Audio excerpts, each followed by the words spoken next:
So the topic of today is Dostoevsky was right, and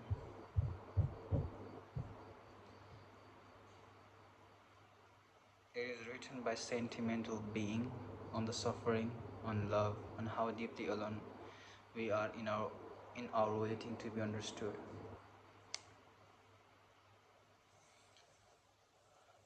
I don't know why. I don't know why I've always felt like I was born with too much feeling and not enough place to put it. Like my body was a house with too many windows and not enough locks. Like everyone else got the handbook on how to live, how to close off and not to let the world leak in, but I missed that class. Maybe I skipped to go cry in the bathroom. There are days when the world presses so gently into me that I forget to resist it. Days when I look out the window and think, how dare the light fall this softly? How dare anything still feel beautiful when I have known so much ache? I was 15 the first time I underlined a line by Dostoevsky in the second-hand copy of Notes from the Underground. The spine cracked like an old man back, and the words were, I say let the world go to hell, but I should always have my tea. And I remember smiling because I understood something I hadn't known I did, that I too was made of contradictions, that maybe we all were capable of holding despair and routine in the same breath, of praying for love while practicing the detachment, of grieving while making dinner. Sometimes I wonder if this all growing up ever was, learning to live with the absurdity of wanting wildly while sitting quietly, learning to mourn the lives you didn't live, learning to keep showing up. Lately, I've been going on walks at dusk, past the same park I used to play in when I still had scabby knees and believed you could solve the world's problem if you had just held someone's hand long enough. I pass the benches and think about Dostoevsky line, "What is hell?" I maintain that is that it is the suffering of being unable to love. Sorry, God, that one. That one took me many years to understand it, but for a long time I thought love was a thing you gave, a thing that made you warm and God, good and full. But I've come to believe it's also a mirror, sometimes the most brutal one. Love shows you exactly where you have been abandoned by others, sure, but also by yourself. Love asks you, are you capable of softness? Can you bear to be seen? Can you choose someone not out of fear or loneliness, but from the quiet, thunderous place inside that you just wants to give? I think of the time I looked at someone I loved more than anything, and said, "Yeah, yeah, it's okay, it's fine, I forgive you," even though I hadn't yet, because I wanted to, because I needed to believe I could. That maybe the wanting was enough. I think about crazy about how I loved him so much it made my heart chest feel so small. How he told me that he loved me and still he betrayed me.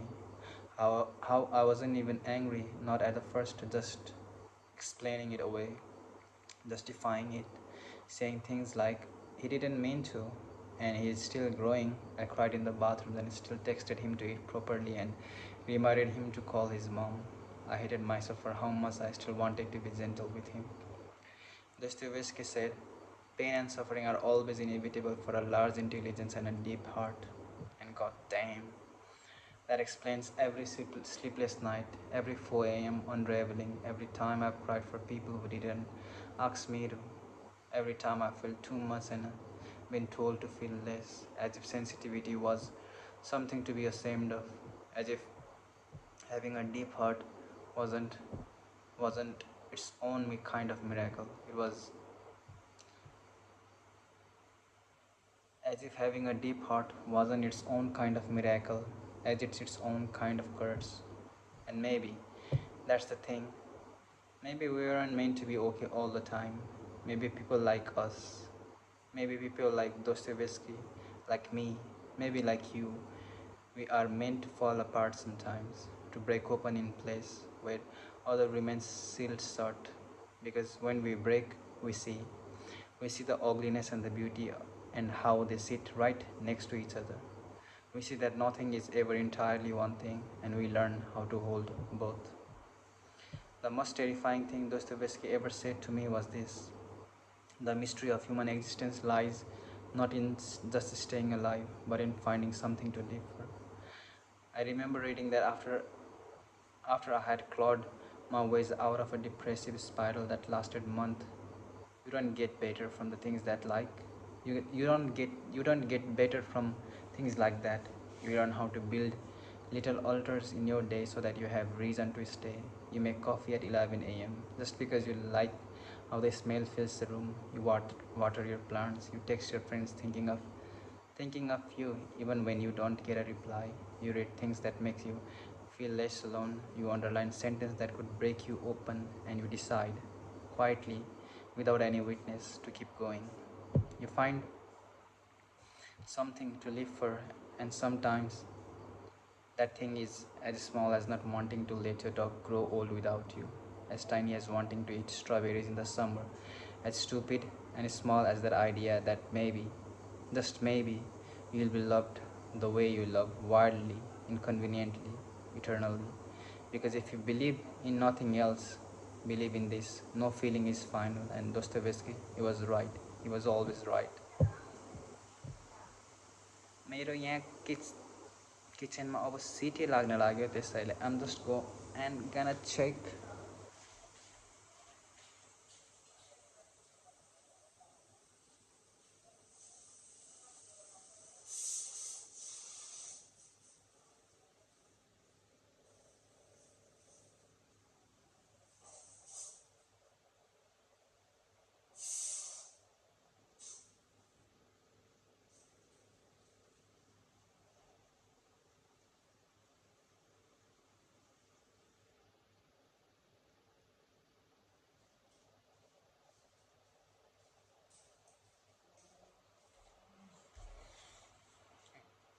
Sorry for the interruption. Okay, so here it goes. Um,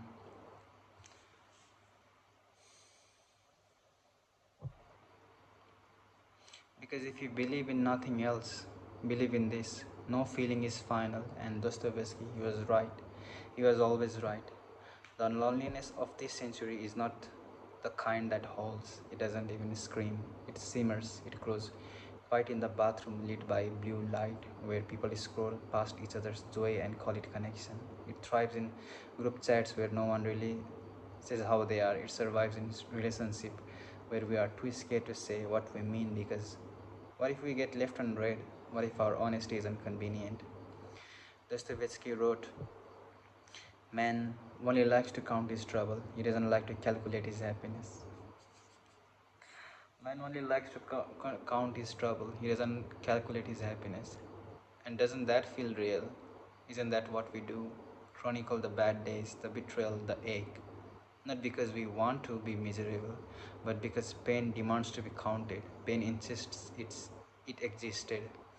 That someone bear witness, we keep track of our heart like rosary waits, and yet the moment of peace, of joy, we let those pass. We archive them too quickly.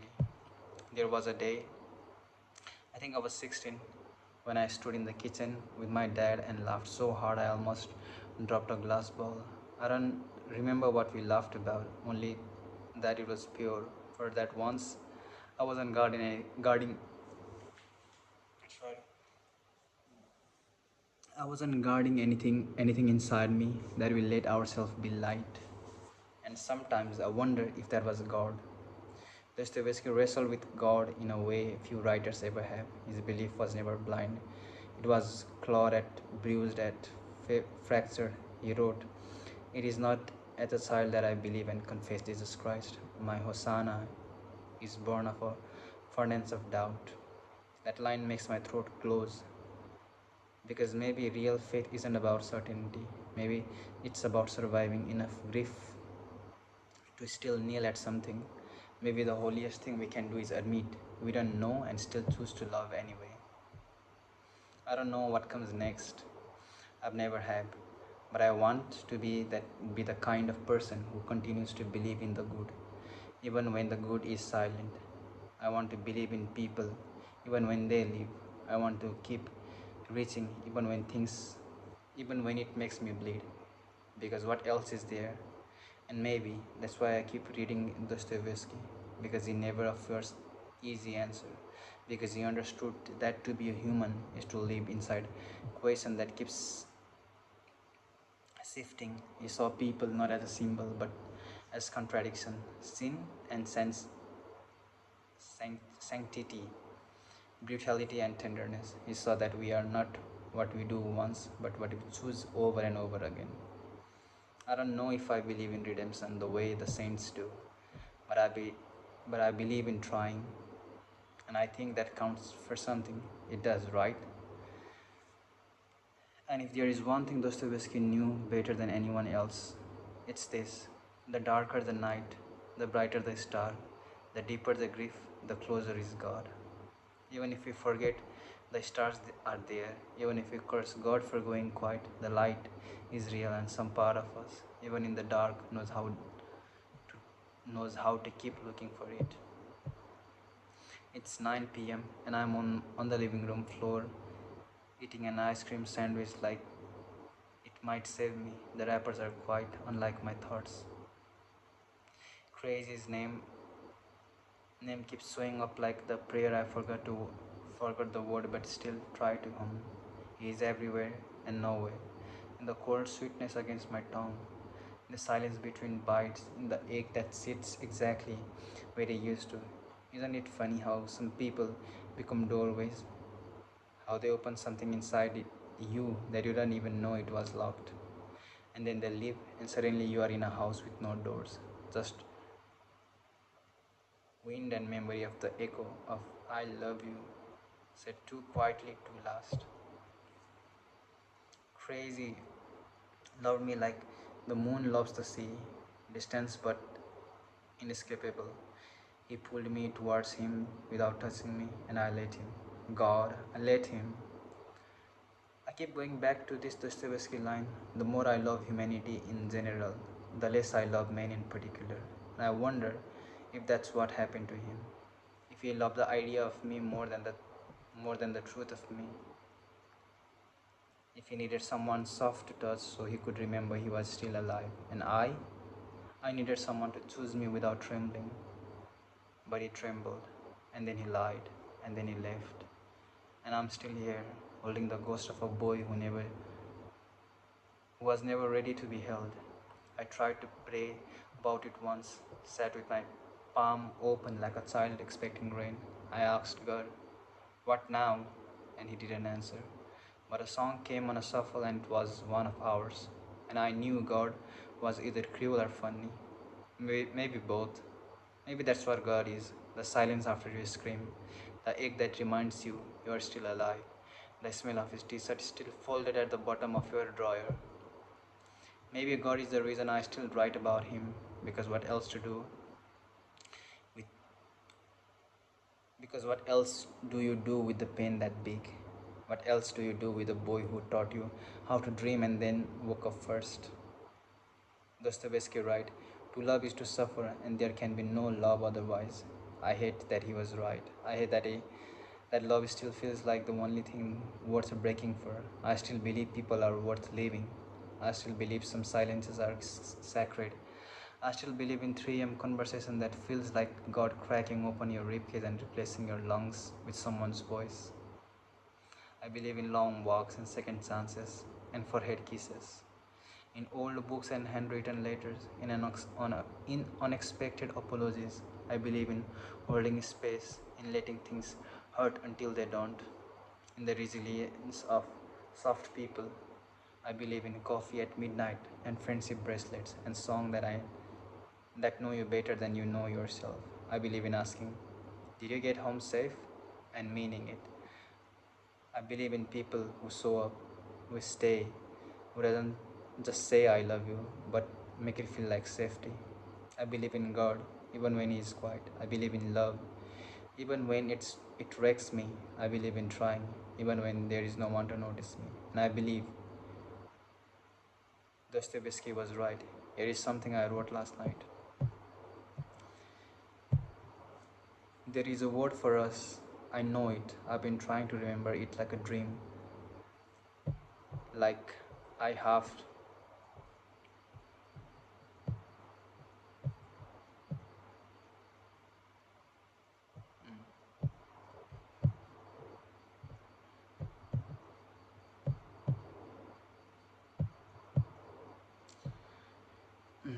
There is a word for us. I know it. I've been trying to remember it like a dream. I half lived. Maybe it was winter, or return, or the shape of stillness between laughter. Maybe it was always. You once said we were so similar it scared you, and I replied, yeah. We mirror each other, but I should have said, you are the only person who ever felt like home without asking me to leave anything at the door. We were best friends, and not in the way people say when they mean temporarily or conveniently. No, it was different with you. You knew the sound of my silence, where my voice caught between jokes and truth. You could trace the map of my thought before I even named the city. I didn't even I didn't ever think we meant to fall into each other like that, like soft gravity, like something that didn't want to be named too loudly in case it broke. We laughed too much, you and I. We always laughed, even at the end that day, the last one, the one we both knew was last. We still said goodbye with grins on our face, like we weren't breaking, like we didn't know this was last echo of something holy. But I remember your voice dipping when you said, "We will never find this again." And I said, "I know." And the quiet that followed was heavier than grief, heavier than a word. I keep thinking about how people come into your life like a poem you didn't know was already written inside you. I keep thinking about how people come into your life like a poem you didn't know was already written inside you. How you were that for me, how you were that for me, how it felt like someone read me back to myself out loud for the first time. How I keep trying to write you down in a ways that don't dissolve under the weight of what we were. But language has limits, and love like this lives between the syllables. I'm tired of letters, I'm tired of metaphors. You should have been there in April when the sky kissed itself golden, when the air smelled like ice cream, trucks, and childhood. You would have known what to name that color. I took a picture anyway, not of the sky, but of the empty space beside me. Like maybe you would appear in the edges. I think grief is the most mundane thing in the world, and yet every morning I miss you like it's brand new. I wish I could say I'm going home, but what I meant is I wish I could walk into your room and find your voice already mid sentence. I wish I could turn a corner and know you were waiting there with a smile, half formed, and eyes already full of things we never said out aloud. I wish I could believe.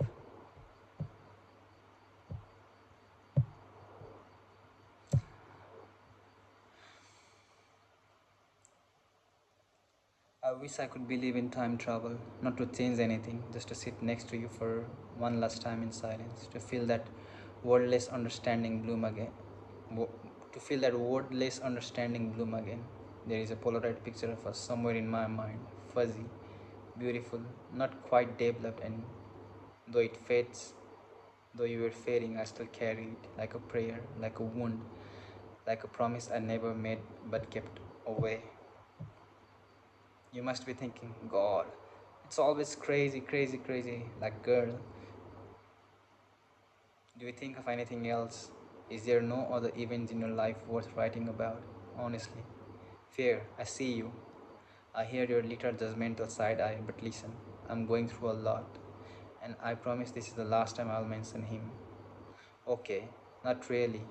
Maybe, who knows? But let me have this one, because this is where I laid it all down. I swear, the grief, the softness, the idiocy, the stubbornness, ache of it all. Because you know what? But Because you know what's exactly insane? Not just the betrayal, but the fact that even after everything, even after discovering the hidden stories, the half truth, the deliberate erasure, the silence that was so loud to split my chest open, even after that, I didn't scream at him. I didn't spit rage or curse his name or tell him he ruined me, though, though maybe he did. I didn't even raise my voice.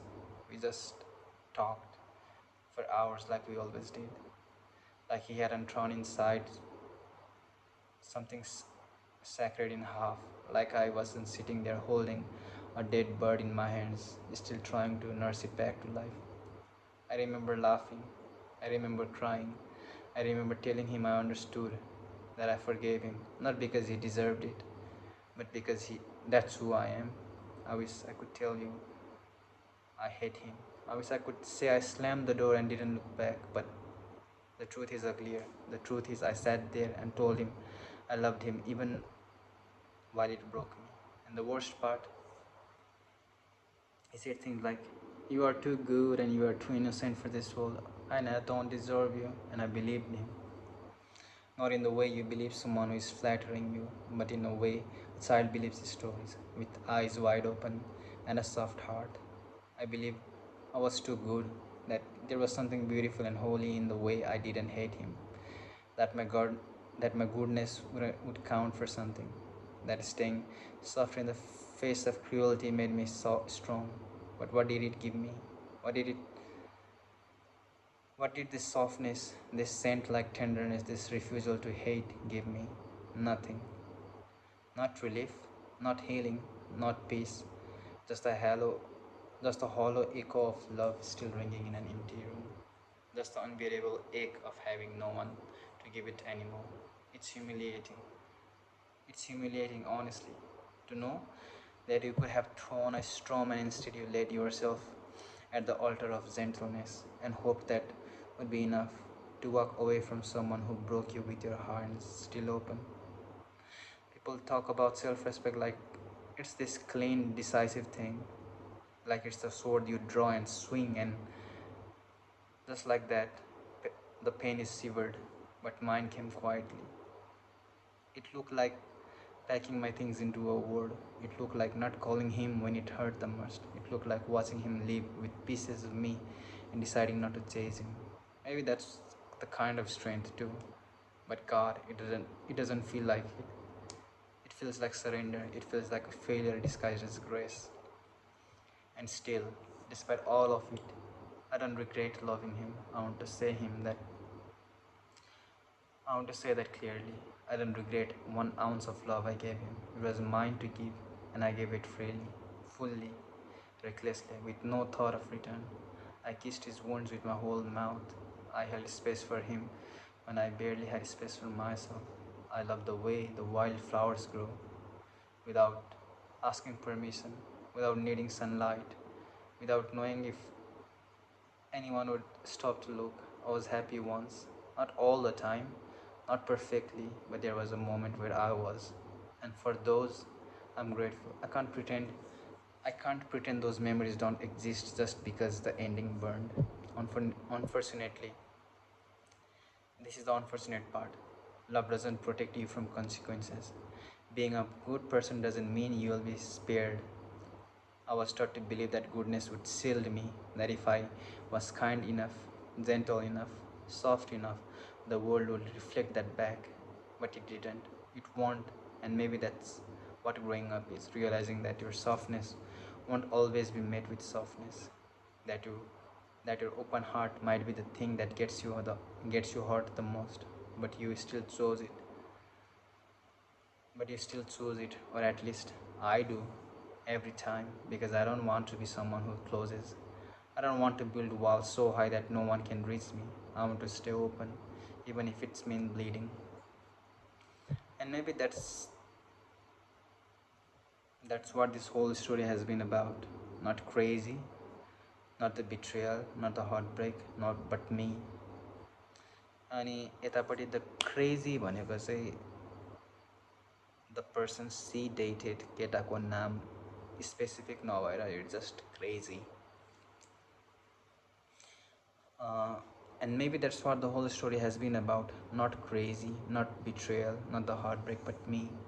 Learning that I can be sadder and still be good.